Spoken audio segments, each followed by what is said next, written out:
ವೆನಿಜುವೆಲಾ ದೇಶದ ಅಧ್ಯಕ್ಷ Nicolas Maduro USA ವಶವಾದ ಕಾರಣ ಮಧ್ಯಪ್ರವೇಶಿಸಿರುವ ಅಲ್ಲಿನ ಸರ್ವೋಚ್ಚ ನ್ಯಾಯಾಲಯವು ಉಪಾಧ್ಯಕ್ಷೆ ಡೆಲ್ಸಿ ರೊಡ್ರಿಗಸ್ ಅನ್ನು ಅಧ್ಯಕ್ಷೆಯಾಗಿ ನೇಮಿಸಿದೆ.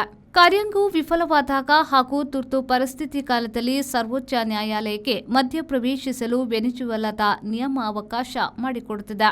ಅದರಂತೆ ವೆನಿಜುವೆಲಾದ ಸರ್ವೋಚ್ಚ ನ್ಯಾಯಾಲಯವು ಬಿಕ್ಕಟ್ಟಿನ ಈ ಸಂದರ್ಭದಲ್ಲಿ ಮಧ್ಯಪ್ರವೇಶಿಸಿ ಉಪಾಧ್ಯಕ್ಷೆ ಡೆಲ್ಸಿ ರೊಡ್ರಿಗಸ್ ಅವರಿಗೆ ಅಧ್ಯಕ್ಷರ ಕಾರ್ಯಭಾರ ನಿರ್ವಹಿಸುವಂತೆ ಸೂಚಿಸಿದೆ. ವೆನಿಜುವೆಲಾ ಅಧ್ಯಕ್ಷ ನಿಕೋಲಸ್ ಮಡುರೋ ಮತ್ತು ಪತ್ನಿ ಸಿಲಿಯಾ ಫೋರ್ಸ್ ಯುಎಸ್ಎ ಸೇನೆಯ ವಶದಲ್ಲಿದ್ದು, ಅದರಲ್ಲಿ ಮಡುರೋರನ್ನ ನ್ಯೂಯಾರ್ಕ್ ಜೈಲಿನಲ್ಲಿ ಇರಿಸಿರುವುದಾಗಿ ತಿಳಿದುಬಂದಿದೆ. ಡೆಲ್ಸಿ ರೊಡ್ರಿಗಸ್ ಅವರು ಕೇಂದ್ರೀಯ ವಿಶ್ವವಿದ್ಯಾನಿಲಯಗಳಲ್ಲಿ ಉನ್ನತ ಕಾನೂನು ಶಿಕ್ಷಣ ಪಡೆದು ನ್ಯಾಯವಾದಿಯಾಗಿ ಅನುಭವ ಪಡೆದವರು.